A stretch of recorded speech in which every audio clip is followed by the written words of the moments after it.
there's like plenty more space up for you guys there if you want. Sorry. But could you please smile all the time because we are making pictures and it would be nice if you smile. Great, so are you guys ready to learn how to cook seafood paella? Yeah. Great, in the beginning guys, what you first need to know is the name of this huge pan. This is a paellera, alright? So I'm gonna cook paella in the paellera. So paella guys is the Spanish pronunciation for the name of the food and paellera is the name of the pan, right? Later on we're gonna talk about that. It's actually the same word ending with R-A, paella and paellera, right? You may know guys also that there I have 3 rings of fire. Let me show you. In the beginning, just gonna light the first one and the second one, and then when I get more ingredients, I'm gonna light the third one, right? And I presume, guys, that at home you don't have a massive pan like this one, right? You need a massive pan like this one. Later on, I will let you know how to cook paella in the regular flat Teflon pan that you have at home, and I will let you know, guys, as well why you should not use a wok. The shape of the wok is not appropriate for paella at all, right? First ingredient, guys, loads of olive oil, and in Spain we mean a lot of olive oil. It's like a massive amount of olive oil, right? Imagine, guys, that for a paella for 25 people, I need to get at least half a liter of olive oil, right? Try always to get extra virgin olive oil. You always need to get like a really good quality of it, right? First ingredient, loads of garlics, right? Probably one per each of you, have one per each of you. And I really recommend you guys try not to chop the garlics in really small pieces, right? Imagine that I'm gonna cook the garlics and all the stuff in here for at least like half an hour. So if you chop it in small pieces, you're gonna burn them, right? Just leave them like this to flavor the pan, flavor it with the olive oil and the garlics. And you may know, guys, that I'm gonna cook the traditional seafood paella from Barcelona, from Catalonia, right? That traditional seafood paella, guys, I'm gonna do it, remember, with 4 kinds of seafood, right? I got with you before in Boquerías Market prawns, clams, mussels, and shrimps, all right? I'm gonna get also 6 kinds of spices, plus 3 kinds of vegetables, right? I'm gonna get some white wine, tomato sauce, peas, more olive oil, fish stock, warm water, parsley, and guys, of course, the special variety of rice, right? Later on, we're gonna talk about a little bit more about each of the ingredients. But right now, guys, I'm going to start getting the first 3 veggies: green peppers, red peppers, and onions, right? And what you first need to know, guys, about the peppers is that the green one is sweeter than the red one, right? The red one is like a kind of acidic vegetable, right? And you may know, guys, as well that every time that you cook any kind of paella, you always need to get like more sweet flavors, more sweet spices, more sweet products than the acidic ones, all right? So here I'm getting a little bit more of the green one, the sweet one, and a little bit less of the red one. It's not a massive difference between each other, right? But try always to get like more of the sweet flavors, less of the acidic ones, and none of the spicy flavors at all. We don't want spicy flavors when we cook paella, except for a little bit of pepper, all right? But no spicy flavors, all right? Great, guys, and I have the first question for you. What's the following thing that you always do at home, for example, when you get a pan, then you get some butter or olive oil into it, then you whip in some vegetables. What's the following thing that you always add after the veggies? Salt and pepper. Perfect, seasoning, salt and pepper, right? But I'm not gonna get salt and pepper right now, guys. Why? Imagine seafood is coming from the sea, right? It's like a little bit salt. We really don't need to get salt and pepper. I'm gonna get like salt and pepper, but later on with the rest of the spices. But I really don't need it right now if you cook the seafood option. But at home, guys, you can cook paella, for example, with chicken, with pork, with lamb, with rabbit, with any kind of beef.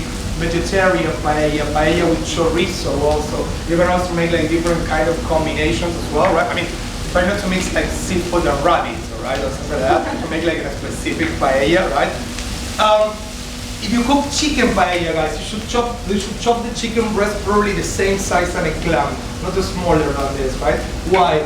Imagine, guys, that if you chop the chicken in small pieces and then you cook it like half an hour, like all the stuff in here, at the end of that you're gonna get like dry chicken, right? And that's not the idea. If you cook vegetarian paella at home, try to get like at least like 6 kind of veggies into your pan. For instance, you get like broccoli, cauliflower, courgettes, aubergines, asparagus, mushrooms, celery, carrots. Imagine, guys, that for the vegetarian option, you're not gonna get beef, you're not gonna get seafood, so you need to flavor a lot more. 6 kind of veggies instead of only 3, right? Great, and right now, guys, I'm ready to go for the first of the seafood. The first one that I'm gonna get are the clams. What you first need to know, guys, about clams is that actually every time that you eat mussels and clams, guys, you should always check that it should be 45 degrees over. The shell should be 45 degrees over. If they are not open, it's because they are not 100% cooked, so you should discard them, right? I mean, anyway, don't worry about this kind of seafood. Everything that is coming from Monterria's market is extremely fresh, right? But in case if you're eating paella somewhere else, always have a look at mussels and clams. Should be wide open, let's say between 35 and 45 degrees. And if they are not open, guys, you should not open them with your fork, right? If they are not open, you just need to discard them. You shouldn't eat them. They are not 100% right? Alright guys, I need to flavor a little bit more. I'm going to go with some parsley. And you may know guys that parsley, let's say that it's quite similar to the flavor of coriander or cilantro. And I said coriander or cilantro because I know that in American, Australian or British English, they always confuse coriander with cilantro, right? At least here in Spain, cilantro is the leaf and coriander is the seed of the same plant, alright? The ones that are like quite similar are cilantro and parsley, right? The thing is, to be honest, cilantro has nothing to do with paella. It's not that much used here in Spain for the Spanish traditional food. But if you get cilantro, guys, right, only get this amount if you cook paella for 10 people. The flavor of cilantro is quite invasive, alright? But if you get parsley, guys, huge amount of it, and you need to cut it or to chop it like this with your own hand. Try not to use a knife. Why? When you use a knife, guys, with this kind of green and fresh vegetables, you oxidate them. Like at home, for example, every time that you're preparing a salad, when you chop the lettuce with your knife, half an hour after you chop it, you're going to be able to see that your lettuce is like getting brown, you know, the borders, it's like getting oxidated, right? That's a chemical reaction between the knife and the leaf. You're going to change the flavor of the leaf, you're going to make it last less, you're going to change the color, and that's not the idea. So try always to chop it with your hands in irregular big pieces, right? Of course, try not to use these stumps, alright? These stumps are really acidic. I remember that I said before that we prefer sweet ingredients for paella, not the acidic ones, alright? Just irregular big pieces like this, gonna be like more than 5. Great. You may know guys also that the combination of the flavor of garlic and parsley here in Spain is like extremely useful, right? Probably like in the 80% of the Spanish food you're gonna be able to feel the flavor of garlic and parsley. Great. There we go. One more question, guys. How long do you think that at home more or less you cook the seafood? Generally, like we cook seafood for 10 minutes, 20 minutes, half an hour. How long do you cook seafood in general at home? 10 minutes. Always so quick, right? It's always like 10, 12 minutes. It depends on the seafood, of course, but it's always so quick, right? But remember what I said before, that I'm going to cook all the stuff in here half an hour. Half an hour cooking seafood is a lot, right? So of course I'm going to overcook it, and that's not the idea.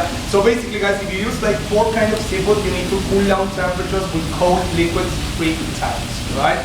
The fourth step I'm going to let you know in a second.